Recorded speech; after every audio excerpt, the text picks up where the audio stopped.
Well, it's just about past, so I think we'll make a start, colleagues. Just a reminder about the webcast and to switch on and off your mic when you're speaking, otherwise your words of wisdom will not be arrived. And here's Councillor Coggins as well. So we're just starting. Okay. Attendances, I've had apologies from Councillor Dillon. I don't know of anybody else on the stage. No. Oh, apologies from Tommy Rooney, auditors. And so questions from members of the public, I'm not aware of any at this stage. No, so no questions from members of the public. Minutes of the last meetings, item 3A in July, I wasn't there, so perhaps Liz, would you take that, Councillor Patel? Thank you. It was a one-item agenda. I'd like to move those minutes if we could be seconded. Yeah, I'll those second that were those. there. Very short and sweet. We can second them. Thank you. Thanks. Those who were there have seconded and approved them. Item 3B, I was there, and could we approve the minutes for the 29th of July as well? Thank you. Some of us were there for that. Thanks very much. Item 4 is the audit letter. Is that Karen? Are you doing that? Thank you. It is, thank you, Chair. I will be very brief with this paper. Probably the important thing really is to remind you about the purpose of the annual audit letter. So it's our final report for 2018-19, and from my perspective at least, it's important for two reasons. Firstly, it confirms for you that we did what we said we would do at the last meeting. So you'll remember at that end of July meeting, I said that I would issue an unqualified opinion on the statement of accounts, and that I would issue a qualified VFM conclusion.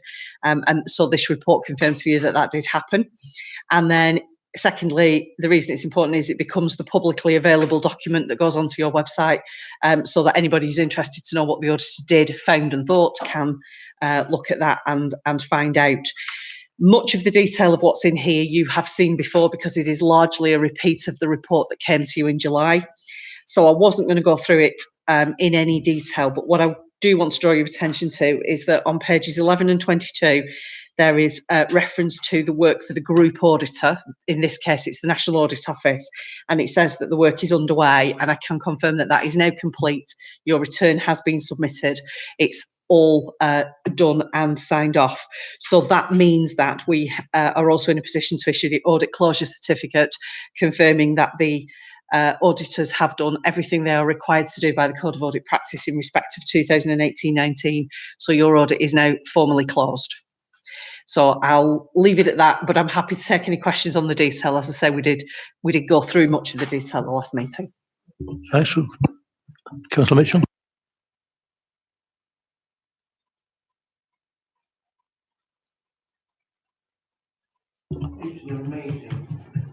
Yes, I think they have the timescales been foreshortened as well. But I think you're under some pressure to do it earlier than you used to do, aren't you? Yeah, so a couple of years ago, the timing for the audit report was brought forward to the end of July.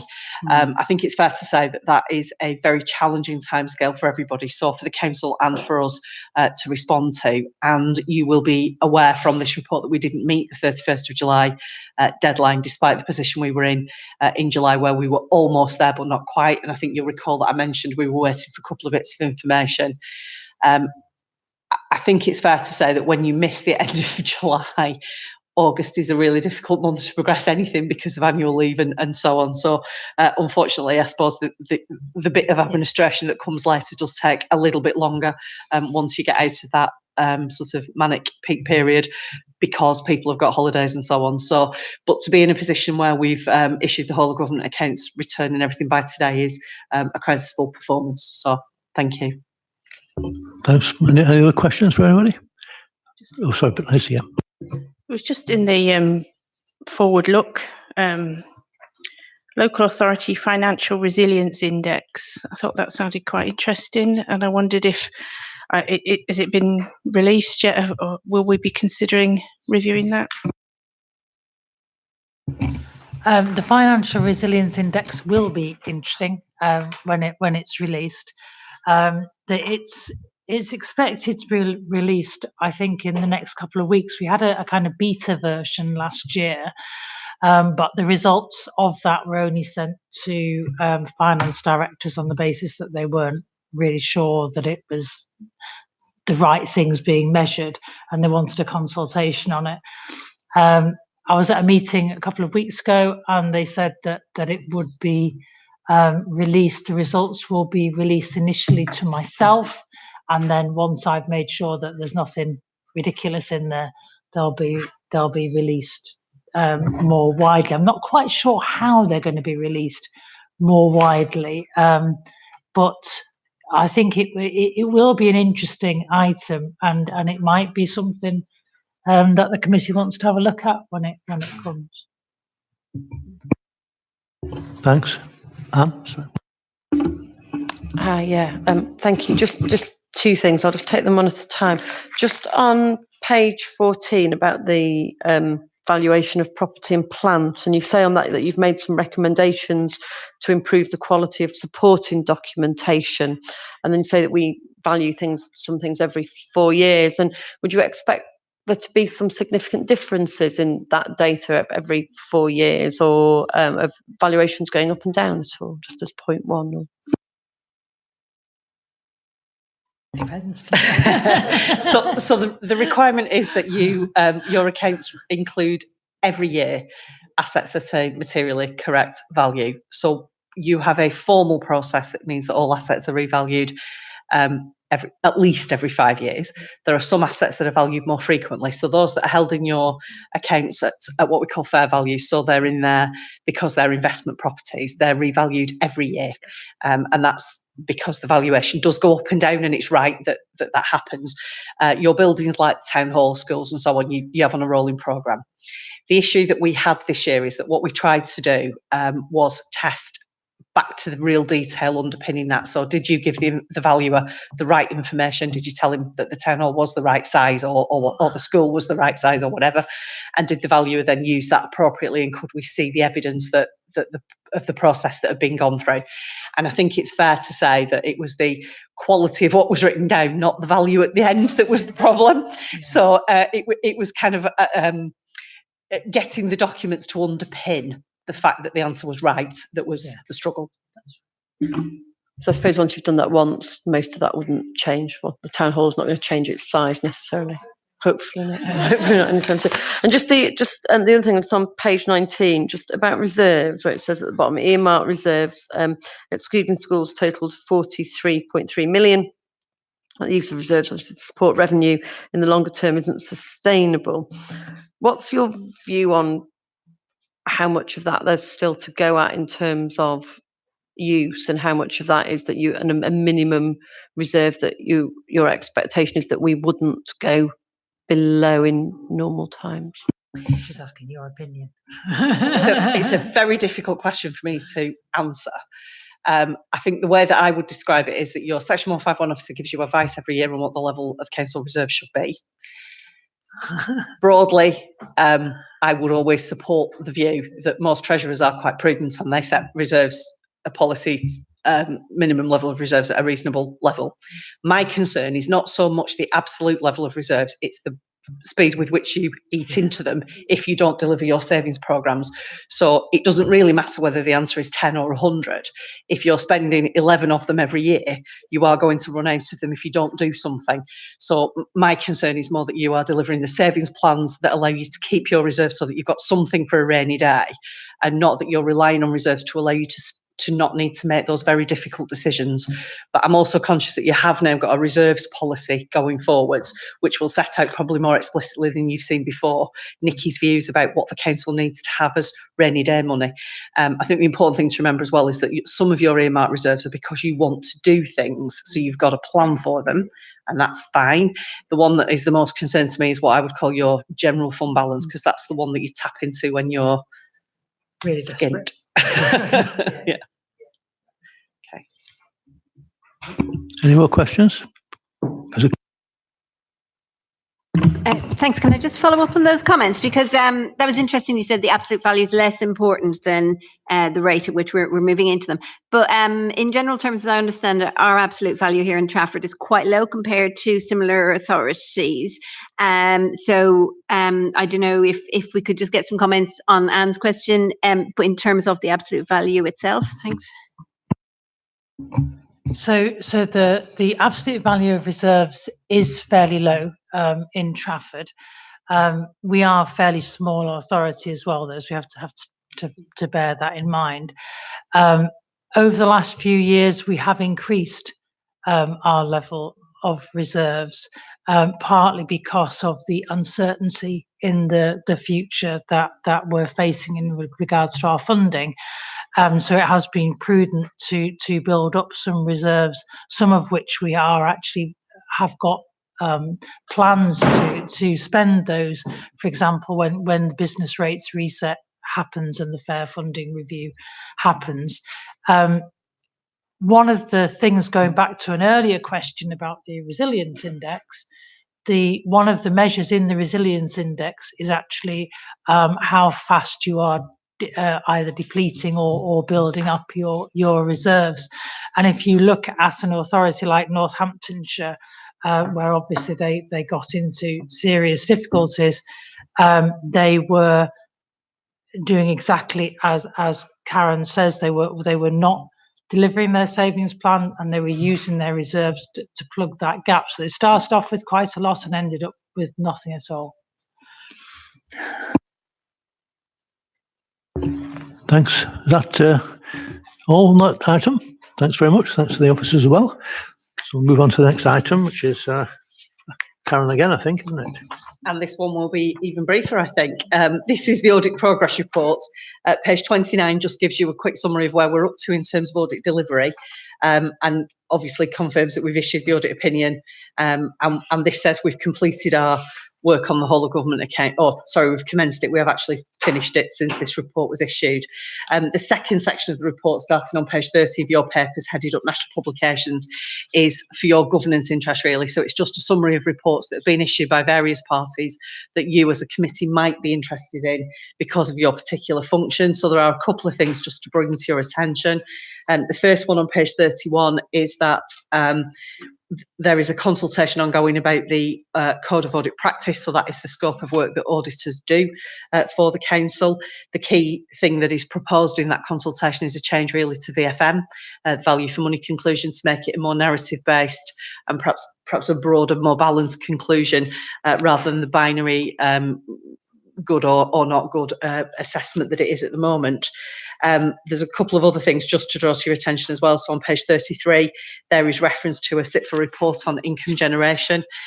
You may be interested in that because the council does have a strategy for generating income from investments and from assets and so on. So that may be worth the read for you. And then finally, on page 35, Mazars have issued a report around social value and how to unlock resources to improve lives. It's just a think piece from us, really, but it may be interesting because I know that the council is very keen to make sure that you're delivering social value in all that you do. So they were just the three things to draw to your attention, but there isn't anything else that you need to be aware of as a committee. Any questions for anybody?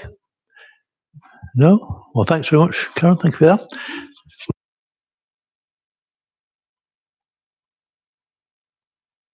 So item 6, I think, is the insurance performance report. Is that you, Nikki? Thank you. So this is the report into the performance of our insurance and insurance team in 18-19. So this is the last financial year. You can see on the front and the summary of activity, we spent 1.3 million on insurance activity. About 600,000 of that was premium costs, 700,000 for liability claims and provision, and 21,000 on sort of incidentals. At the end of the year, we had a provision of 3 million, and that compared to just under 3 million the year before. So it was a nominal increase in that. We had claim numbers increasing during the year, 520 new claims compared to 431 the year before. And our repudiation rate remained at around about 3/4 at 73%. There's more detail on each of those areas in the report. but I'm not planning on going through it all in detail. I think it's probably better to just take questions where members have interest. Thanks very much. Can I just ask about the number of claims? Obviously, we can see the number of claims have gone up. What about the number of successful claims from the claimant's point of view? Have they gone up or? So the overall repudiation rate is still about the same. We did have an increase last year on highways claims in terms of those that we settled, and I'm just trying to find where it says it in the report. In section 3.7, table 5, it talks about those claims that were settled in relation to highways, and you can see there was 125 last year as opposed to 29 the year before. There has been work conducted to find out why that is. Part of it will relate to the bad winter in 2018, which always has an effect, as you know, on our roads. We have been doing some monitoring to make sure that we have been inspecting correctly, etc. And the level of claims in the first part of 1920 seems to have returned to the sort of prior level. So hopefully it was a one-year blip. Thanks very much. Any other comments or claims? Councillor Patel. From the highways claim, property claims, I'm assuming that that's largely damage to vehicles from potholes. I can't see an actual value of that. And the new code of practice here, well-managed highways infrastructure, ratified in July 2019. Is that something that's in operation now? Are we? Yes. To address this. So the new highways. What is it? Well-managed highways. That one, well-managed. Yeah, that is now in operation. In regards to the actual cost of the highways property, which is usually wheels and tyres, I don't know that off the top of my head, but I can find out for you. Thanks. Thanks, Nikki. Just at the bottom of that page, just about cyber and data risks, where it says we don't have a separate specialist cyber policy, but we do have elements of cover. So I suppose the obvious question, should we have one, and do they exist in a level that would give us a level of value if the worst should happen and we should have a huge cyber attack? What sort of cover is available in the market to do that at a level that's worth purchasing? So we are looking at whether we should get a separate cyber policy. There are a plethora of cyber policies out there at the moment, but the devil is in the detail, and often when you look at what is excluded, it seems to be most things. So we are giving serious consideration to getting a cyber policy, but we just have to find the right one. Okay. Yes, Liz. Thanks. If I could just go back to the highways issues. Obviously, this is the Accounts Committee. This is where we look at the financial impacts. I'm just wondering, are people injured in these incidents? Especially, I'm looking, there's only one last year and a footway, I think, and two the previous year. But again, as we don't know exactly what's happening in the ones in the carriageway, is someone looking at these stats as to whether anyone's being injured in any of these? Thanks. So if there is an injury as a result of a highway incident, say, for example, a whiplash injury or as you say, a twisted ankle or whatever, there would be a claim for that alongside as part of the insurance claim. So we do record where we have highways injuries. And we can see actually in the table, I'm just looking, I'm sure it's listed out separately. Yes, in table 3, in 3.4, there is the number of personal liability highways injury is one of the columns, and that gives the number of claims that were submitted. It doesn't tell us how many of them were successful. Councillor Patel. Just finally, could you the LGA Mutual, the last paragraph? It sounds we're a founding member, but it wasn't operational at the time we went to tender. So is that something we'll be looking at next time round? Yeah, so the LGA Mutual is something that was started actually under the last administration, and the current administration carried on our membership. It has taken quite a long time to start to get it going, because we joined as one of 13 other to be the founding members, but then other people have sort of come on board.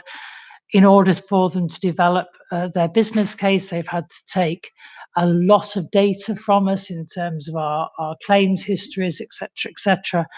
And so it took a long time to get it started. I believe they are actually just about to launch and take on some insurance, but they weren't launched in time for us. So yes, we would look at next time whether we can make a saving by pooling with other councils.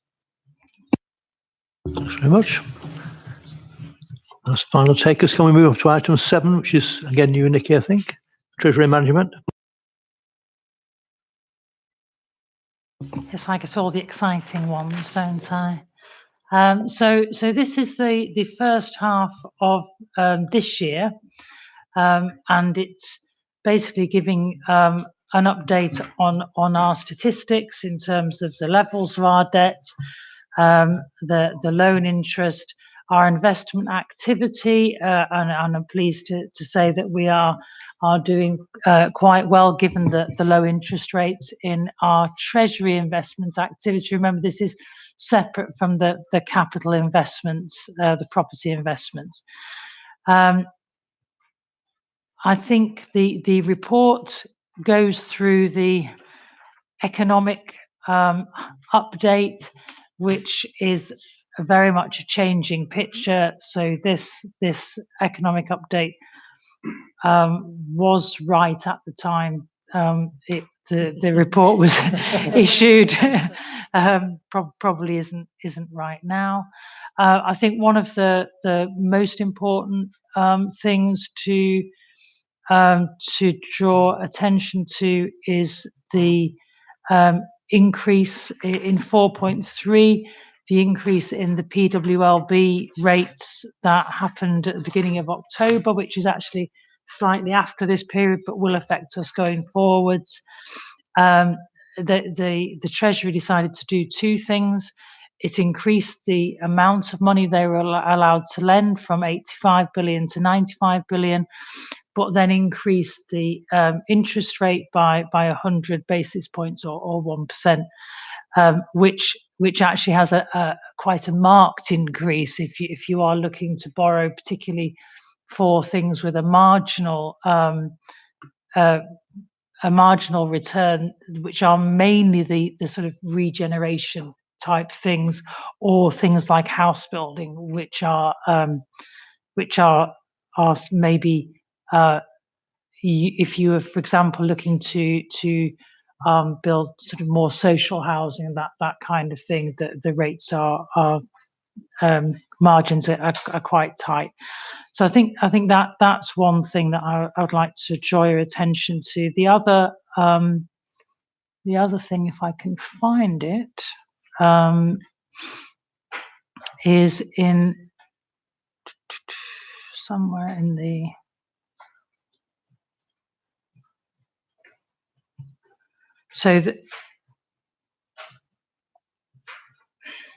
So in 5.17, the council has changed the treasury management strategy on the 23rd of July to allow us to invest in pooled investment vehicles that have a strong focus on social impact and ethical investments. And one of the reasons for doing that was that there are some more sort of ethical and green investment vehicles out there, and we wanted to be able to look at those. And also the investments that support and complement the council's asset investment strategy. So we have, as you know, the capital investment strategy, where we've bought things recently like Trafford. There are some things which don't necessarily fall within the guidance for an asset investment, but that we might want to do. And shortly after that change was made, we entered into this in 5.18. We entered into a loan facility of 17.6 million on 4 income producing properties within Manchester City Centre, but we're not borrowing to buy that. That's not part of our capital investment strategy, because there's very little actual regeneration. That is investing in them as an investment asset to produce a return as part of our treasury strategy. And I think those are the main things to draw your attention to. Thanks. Could I just ask about 5.15 and 5.16, the green deposit notice? Could you just say something about that? Yes. So our bank, Barclays, have introduced a green deposit notice account, which gives us most of the same features as the other notice accounts. So there are accounts where we can put spare cash for sort of short periods and get an interest return. But this one is being earmarked to support the lower carbon economy, which obviously fits with the objectives of the council. So we've opened one of these, and we should be by now, I think, starting to place some of our short-term monies in that account. Any more questions?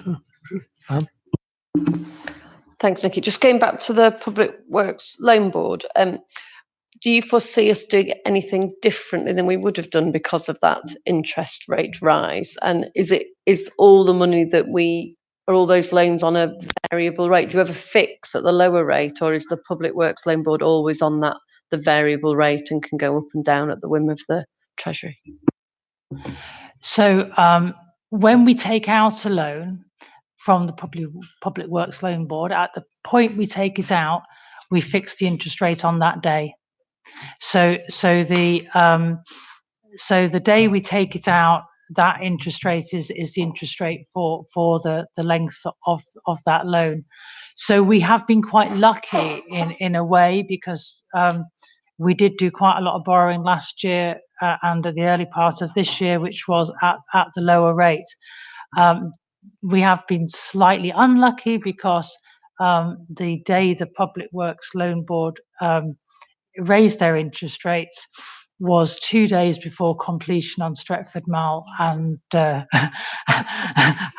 Stamford quarter. So that did affect the return we will be getting from those, although we are still making a positive return on those, and they were bought primarily for strategic reasons rather than investment anyway. But in terms of the first part of your question, will it affect what we do in the future? I guess I hope not. I hope that we don't find that any of particularly the strategic regeneration type projects become too marginal. We do have a very prudent approach to our capital investment strategy. So we put aside not only the minimum revenue provision to repay that, but also an appropriate risk reserve in case of changes in rental income, etc.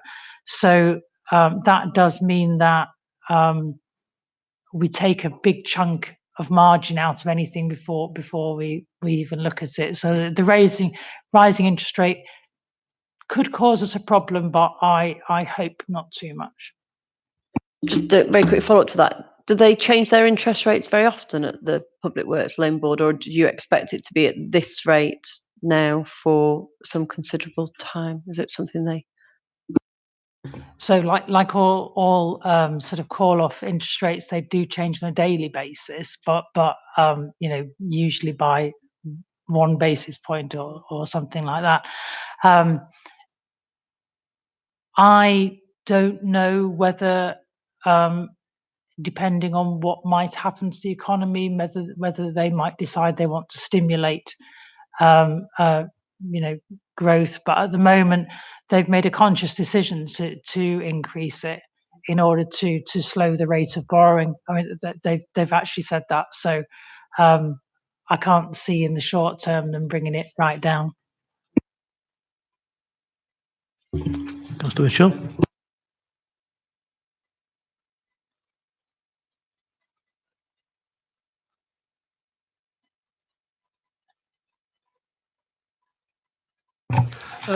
There was an item on the agenda.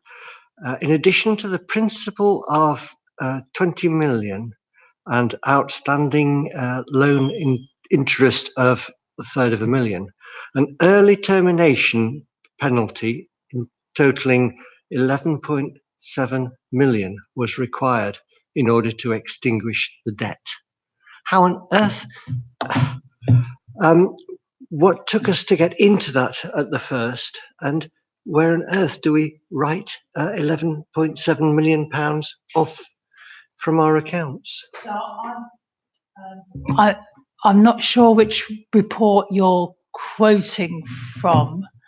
Item 412 on something. Wait a minute. Is it on this report? No, it's on the exec things. Oh yeah, it's accountant. Yeah, it's the 17th of July meeting, exec meeting thing. Blah blah blah. Yeah, I can give you the. Yeah, I don't know which loan you're referring to. I'm not sure if it's one. Something RBS Lobo or something. Yeah. Oh, okay. So yeah. So the Lobo loan. So when we there is, when you take out a loan or give a loan, actually, you normally put an early repayment penalty into it. So that's quite normal. The Lobo loan was something that we they're very old historic loans. I'm not quite sure when that one dated back to, but way before my time. And the Lobo loans that we had were also very complex ones. And there had been some accounting issues relating to them. I don't know if you can remember the audit, not last year, but the year before. We had some issues closing our accounts because of some accounting differences between us and our auditors about those particular loans. So we were offered a chance to repay and restructure those Lobo loans, and actually make a saving at the same time, because they were at quite a high interest rate because they were set a long time ago, and so we took that at the time. So, but a penalty on early repayment is quite normal.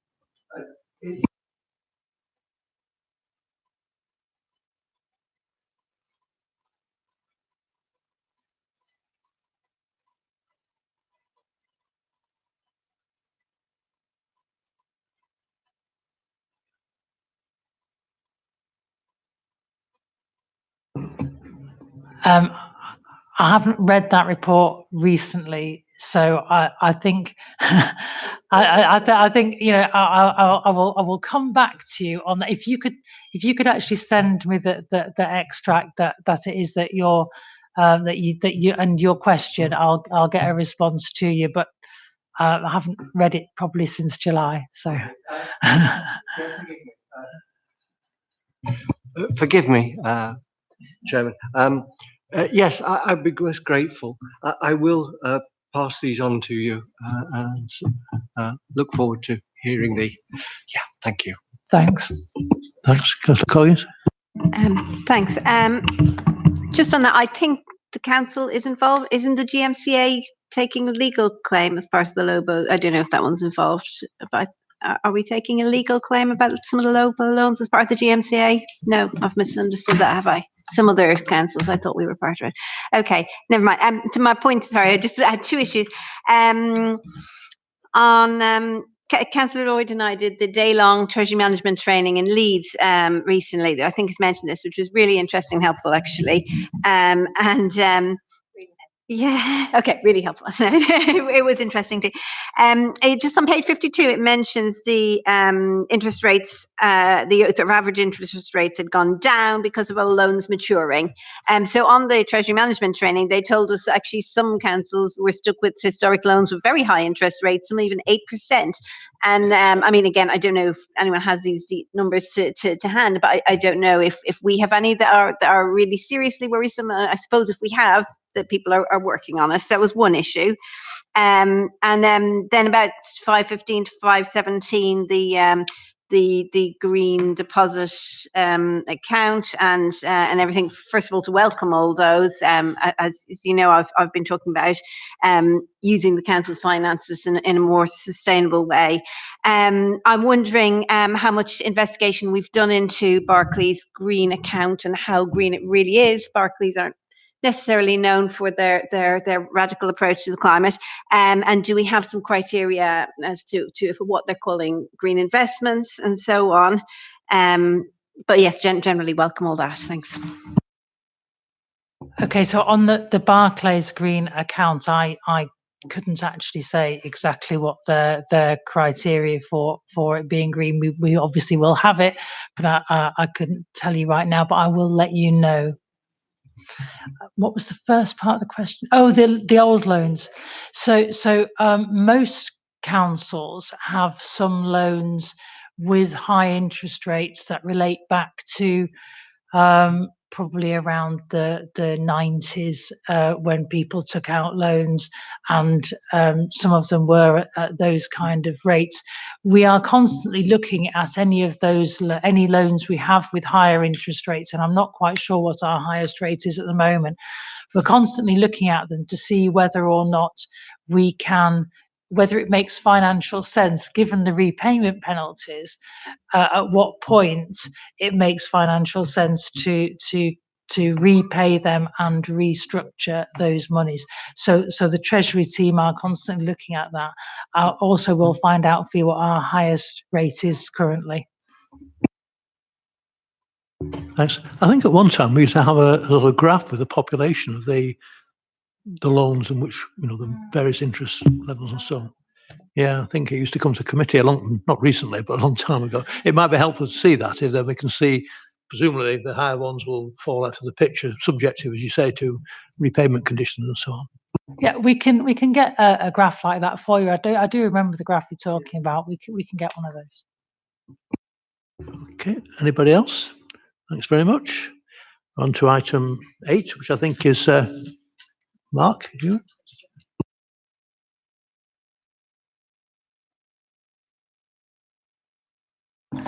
The committee approved the 1920 internal audit plan at its March meeting.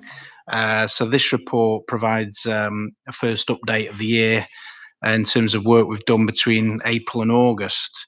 So in terms of the reports, in terms of the key sections, page 70, section 3 sort of sets out the main areas of focus over the period, which include a number of different audits around the likes of financial systems, IT audits, quite a bit of the school's audit plan completed as well. Just in terms of a summary in section 4 there, the reports we issued, there were 9 finalised reports in the period, and then a further 8 reports, 2 draft reports issued and 6 where reports have been produced for sharing with management. all the draft ones have since been produced, so they've all been produced through September and October, and we'll report to you in the next update on those. Of the 9 final reports, as you'll see from the table on page 71, all the opinions were at least medium. Some were higher than that. In terms of the medium ones, there is typically several recommendations within those, and I've kind of summarised in the table some of the points from that. I would say for each of those reviews done, as well as an agreed action plan for any of the recommendations made, management have agreed. In terms of the range of audits covered, as well as the financial systems IT, a number of service areas as well we've looked at, including the music service, licensing, and also work around statutory homelessness responsibilities. We've also worked with our partners, part of the STAR Shared Procurement Service, and Stockport issued a report on behalf of all the authorities looking at performance and management arrangements within STAR. Just moving on to the next section, but sort of summarise all the work we've done where opinion reports as such haven't been issued. There's reference to the next item on the agenda in terms of the strategic risk register. We did an update for the July meeting, and so done further work since for this meeting. Also, we're working with a number of other services around a national fraud initiative, following up data matches, looking at potential errors or frauds. And there will be work is ongoing on that, but there'll be an outcomes report that we'll bring to the next meeting, which I'll include in the audit update. Early part of the year came to this committee the annual governance statement. We worked with legal and supporting the process for the production of that, by providing some independent review. Quite a bit of work around schools, as well as the audits. We have issued some guidance on the schools bulletin, things like commonly made audit recommendations to give some helpful hints and tips as well before we go out to areas of control where schools could improve. And a number of other pieces of check validation work around performance data and grant claims that's listed there in section 6.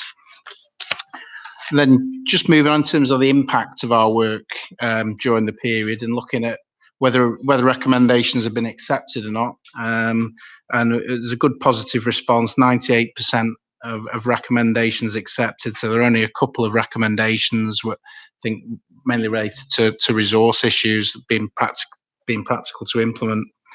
And also in terms of impact, where we followed up previous work, which has included doing audits as well as writing to managers, head teachers, for updates on progress with the recommendations. So you'll see from the table there on page 75 that, again, good progress in the main has been made implementing previous recommendations. Just a section then on general performance of the team in section 8. You'll see there in terms of planned days to actually undertake audits, we are less than planned. Main factors for that, there's one of the officers has been on secondment to the CCG finance team, so most of his work's been in that area. And we've also had a couple of staff retired in the period, both in July. So there's again some time lost for that. But we have, as a result of that, we started a recruitment process.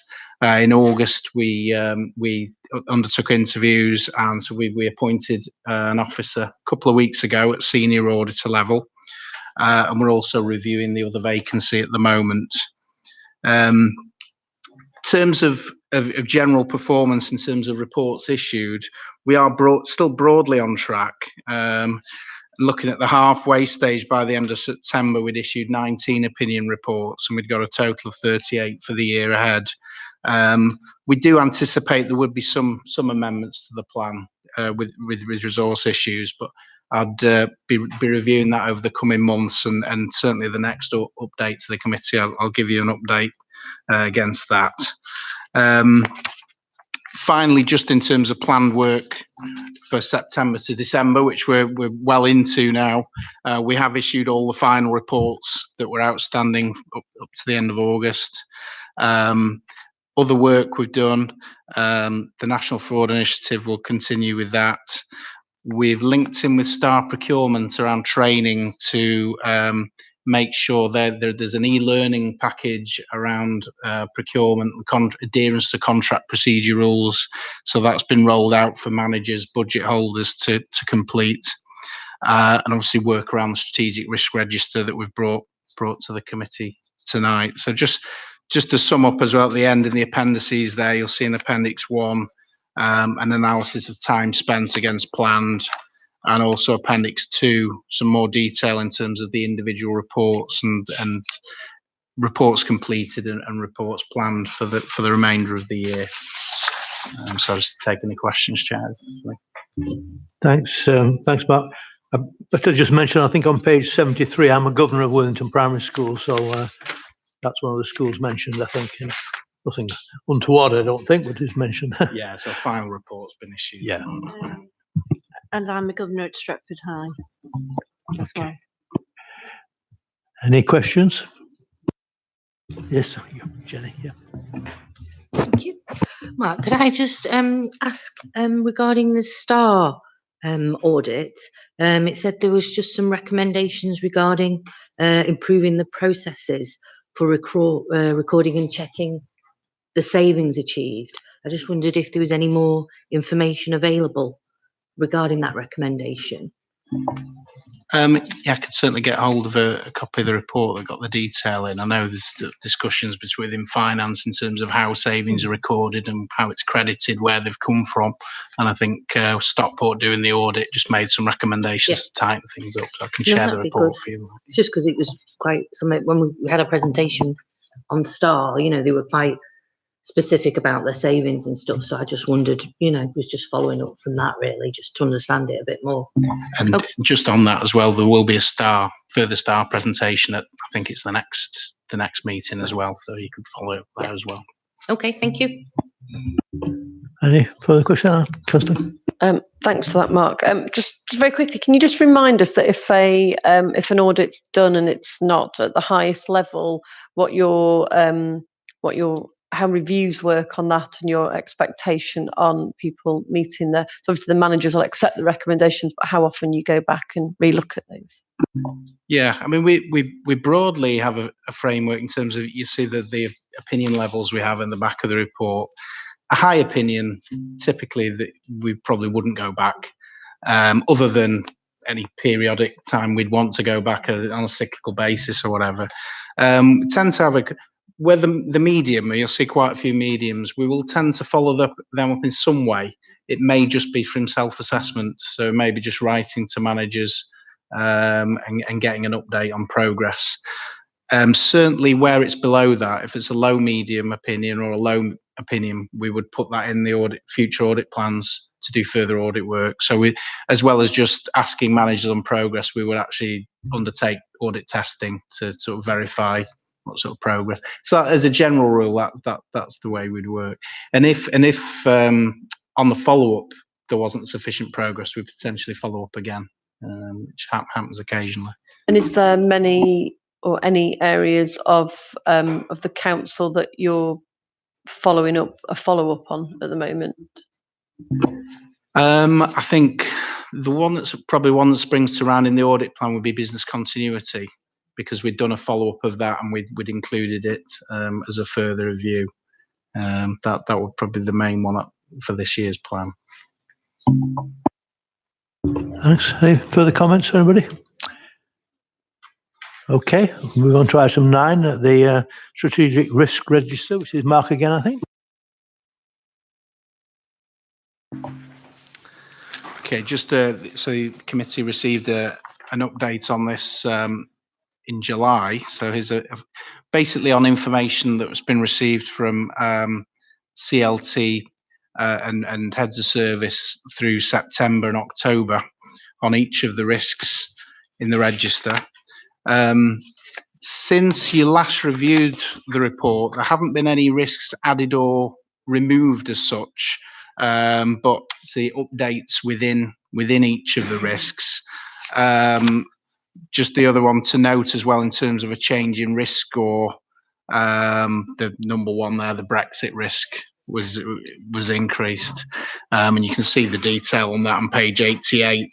And it refers to the fact that there's a dedicated council group and to monitor to risks around that. But updates are provided on each of the other 12 risks as well. You can see they'll reflect a number of authority-wide issues, financial issues, cybersecurity, staffing issues, health and safety, business continuity, and risks relating to particular service areas, to children's services, AME, adult services. Each risk does have an assigned risk owner. You'll see for each of them, it does identify the relevant directorates responsible. And we'd expect to continue to give you updates through the year on these risks. So certainly at in the final quarter of the year, you'll receive another update. Thanks. Mark, any questions, everybody? Councillor Patel? It was on risk number 6, if that's the right way, the handling of our data and our response to the Freedom of Information request. It seems to have been a risk that in my time on this committee is sort of lurked, really. And unlike Brexit and demand-led services, it seems to be one that we can actually work towards resolving. And I note that in June, the Information Commissioner's Office has indicated that if we're in breach of a further delay, that they will be considering enforcement action. And I can see the response from in the second column, and I'm just wondering whether this committee could have an update, perhaps, or a briefing from the department or the head of department that's responsible for that, in terms of reassurance that practical steps are being taken to better manage our data. Just wondering, Nikki, whether that could be an update for a future meeting, or yeah. I did mention that I had a similar complaint from a member of the public that planning had matters, things like email addresses which are on the paperwork, which by law I think we've got to keep, but we publish everything on the internet, and it's not really necessary, is it? I mean, it's much wider publication of private information than we did when it was just paper copies. So I've taken that up with I forgot his official title, Mr. Van Dam, who's talking to planning. But I think we do have to be very careful nowadays, because some people are understandably sensitive about where their personal telephone numbers and email addresses go, because anybody in the world can see them, can't they, if they want. Anybody else, any questions? No? Thanks very much. I think the next item is the work programme.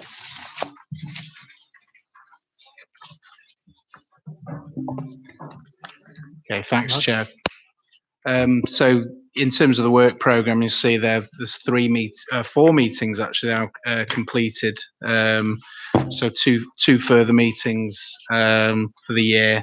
I've also made reference, there's a training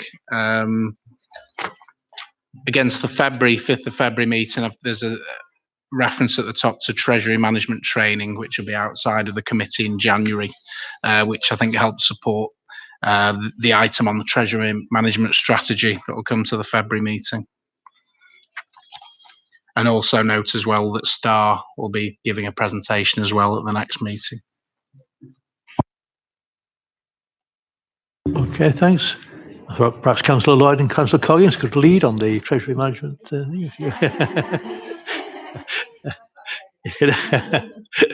Any questions for anybody else? Oh, thanks very much. I think that's item 11. I've not been told of any urgent business. Oh,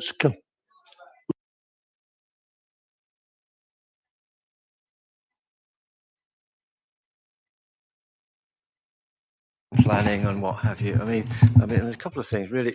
Obviously, I mean, we live in a world where probably half the population expect it to be there. I mean, it's not just as simple as saying, well, we won't put it there. It used to be paper. I mean, we've moved from that. I think the point I'm probably going to make is that we need, I think, possibly to look into the extent to which we retain it on in that capacity, but when we actually take it down from the intranet, rather than just building up an ever unending bank of information, which we potentially, in a lot of instances, don't need to. And obviously, we need to sort of manage how long we keep things and when we get rid of them. And I do remember going to a symposium it was actually in Worsley, but it was a nationwide thing. And there was a lady from Hackney who actually spoke about retained information. And she said, as soon as you can get rid of it, bin it, burn it, destroy it. And then when they ask to see it, if you haven't got it, you cannot give it to them. So that was the take there. But I think it really is a matter of, to an extent, looking into the policies and managing for how long stuff is actually retained electronically on the internet. So thank you. I'm sure we have a policy about retaining. Obviously, legal things have to stay forever, and there's a sort of graduated level of keeping things, isn't there? But Yeah, so the council does have a retention policy, which varies depending on the type of information. It is, for example, children's social care records are never destroyed, and financial records are kept for 6+1 years, which is somehow different from 7. I've never really been quite sure, but ever since I've been training, it's been 6+1.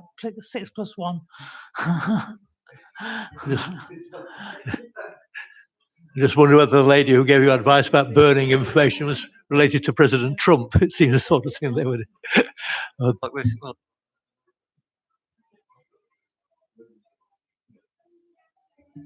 Oh, sorry.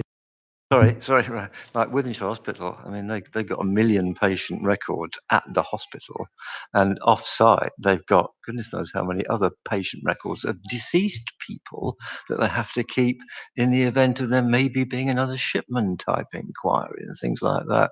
And then you get insurance things like general insurance has to keep it for 70 years in case you get an asbestos claim. Something like Turner Brothers, Rochdale. There's all different requirements, but I think my point is that the population is ever increasingly expecting the information to be electronically available at the touch of a button, and that happens to be, you can look it up if you happen to be in Los Angeles, well, so be it. That's the way we are, isn't it? I wasn't suggesting that the planning information shouldn't be available, just the personal details, some of the personal details. Yeah. Okay, that's the end of the meeting. Thanks very much for your attendance. Thank you.